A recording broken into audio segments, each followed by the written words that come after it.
Ayan, magandang buhay mga kaprograma, at ngayong araw ay isa na namang video ang ating magagawa or matutunghayan sa araw na ito, kung saan samahan nyo ako, tuklasin natin, subaybayan natin kung ano nga ba ang kwento ng buhay ni Ivan mga kaprograma, pagkat ito ay isang binata na 30 years old na mayroong kakaibang karamdaman kung saan hindi makapaglakad, hindi makapagsalita at hindi makakilos ng mabuti, at marami pang iba halos ang kanyang hindi magawa sa kanyang sarili mga kaprograma, kung saan inaalagaan siya ng kanyang mga magulang at kanyang mga kapatid. Kaya subaybayan natin ngayon sa aking video sa araw na ito mga kaprograma, at walang iwanan, sama-sama nating tuklasin ang kanyang kwento ng buhay mga kaprograma. Silipin ulit natin ang kalagayan ng ating kaibigan na si Ivan. Ayan, si Ivan, ang ating kaibigan, kung saan 30 years old na siyang nakahiga lang at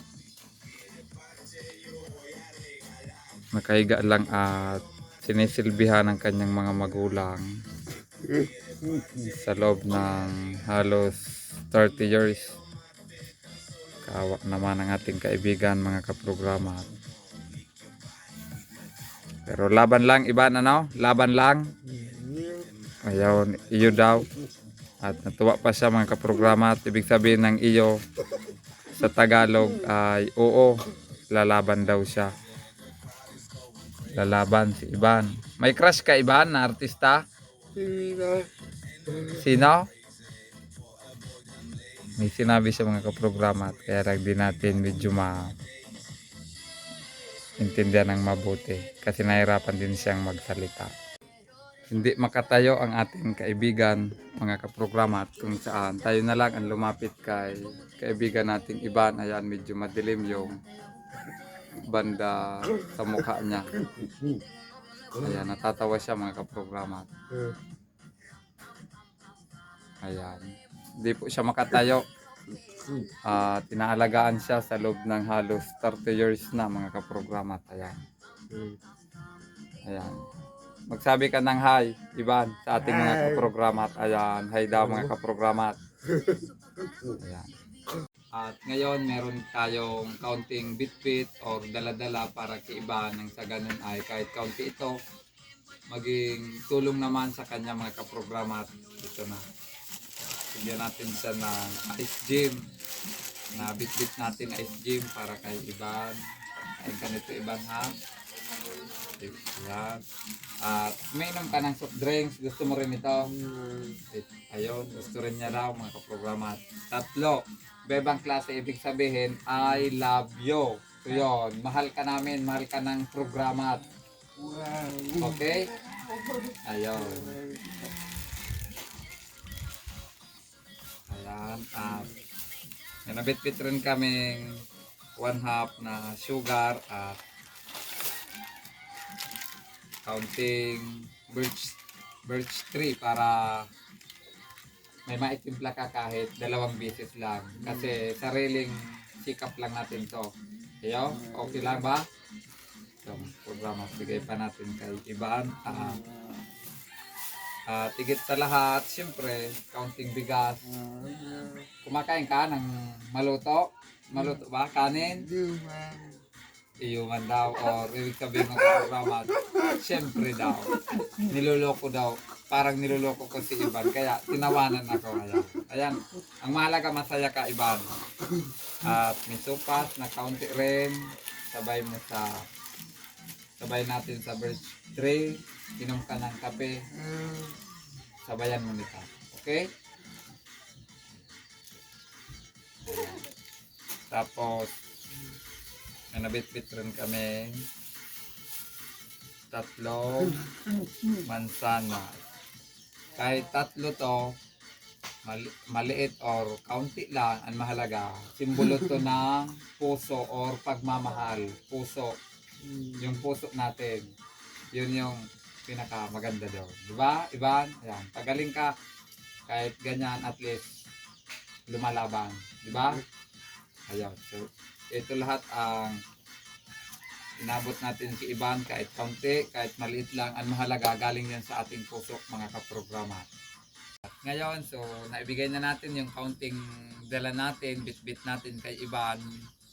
Tanungin naman natin kung anong masabi niya. Anong masabi mo, Ivan, para dito sa counting pagkain? Thank you. Thank you, ayun. Marunong nga mag-English. Si Ivan, ayan, natatawa na naman siya mga kaprograma. Thank you daw sa sabi ni Ivan mga kaprograma. Meron pa pala tayong nakalimutan mga kaprograma at kahit to maliit or malaki man, basta sabihin ko sa iyo, Ivan, maliit lang itong ibibigay ko sa iyo pero sana makatulong sa iyo. Pambiling tinapay. Tinapay lang. Okay lang? Okay, ma'am. Ayan, bigyan natin si Ivan ng pambili ng tinapay. Pambili mo ng tinapay, okay? Okay. Ayan, bibili mo ng tinapay yan, Ivan, bukas. Kapag, ilan ba yan? Ilan? Marunong ka magbilang? Hindi. Ay, hindi daw. Ayan, sige, okay lang.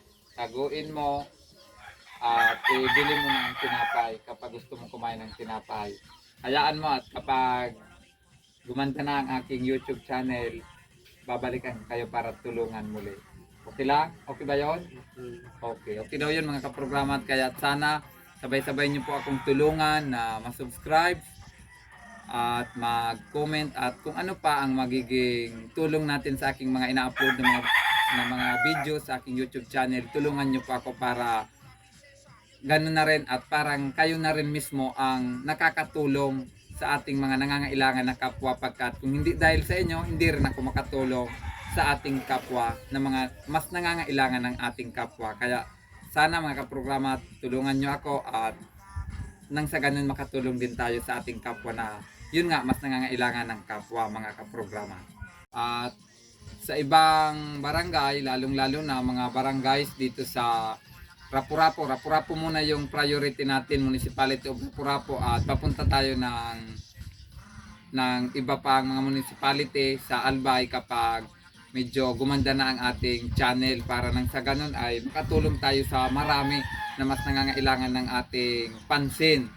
Kaya mas priority po muna natin ngayon yung sa mga barangays na nandito sa Rapu-Rapu, Isla ng Batan at Isla ng Rapu-Rapu mga kaprograma. At kaya yung mga taga Rapu-Rapu dyan na may mga kakilala kayo na pwede nating maipakita sa aking YouTube channel, comment lang kayo dyan, barangay, kung saan at kung ano ang pangalan at kung sino nga at kung ano ang karamdaman at kung ano ang pwede natin maitulong dyan, baka pwede nating mapuntan yan mga kaprograma. At kaya subaybayan nyo po para mas marami tayong matulungan dito sa ating municipality mga kaprograma.